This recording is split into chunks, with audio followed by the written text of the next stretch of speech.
Namaste. Welcome to the United Nations Commission on Status of Women event from New York headquarters.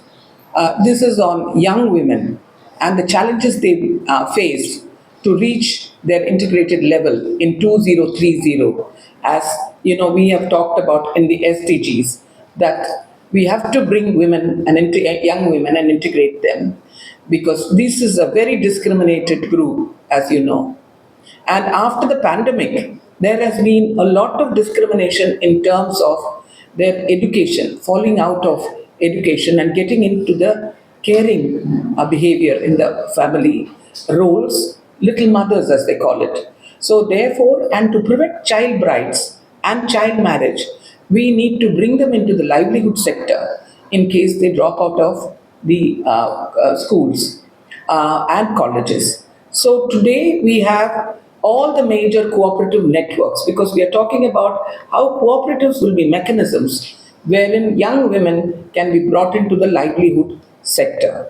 The reason why we are doing this is the Working Women's Forum and the ICNW with 620,000 members in the 4 states of South India did a study to find out what is the situation of young women in terms of livelihoods. We were aghast to find out that under 30 and 35, there were very few entrepreneurs. They had too many challenges. Newly married, many children, husbands who are not fully working. They were not getting access to credit. They didn't have access to land or skills. Therefore, WWF and Working Women's Forum went about giving them loans, giving them support, giving them access to other inputs and training.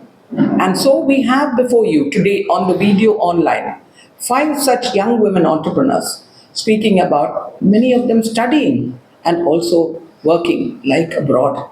So we all felt that this should be shared with the world over.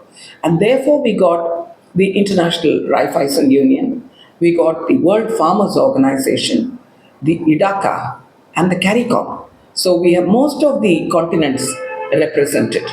CARICOM, you know, is the Caribbean. And then from Japan, we have, the IDACA, which is the Asian Agriculture Institute of great prominence.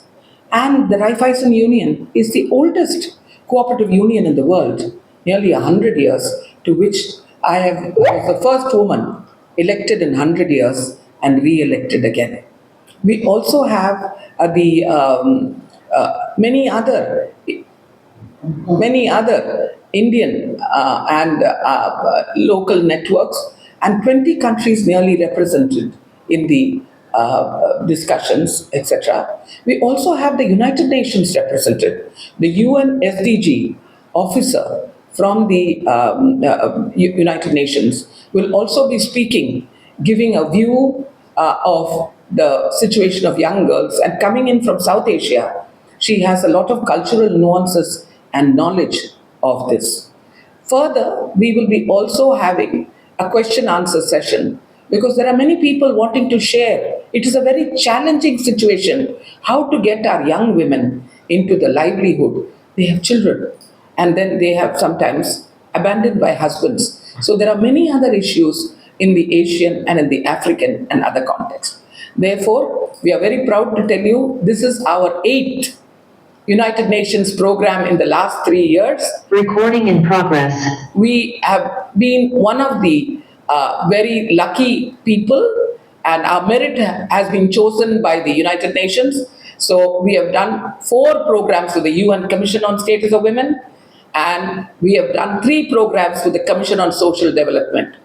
Therefore, we are very, very privileged that in 28 years of our UN consultative members with the United Nations, this poor women's organization from Tamil Nadu, I would say even worldwide, would have got this honor. And let me tell you with great pride, my MC today doesn't speak English fluently, but we are not native speakers of the language.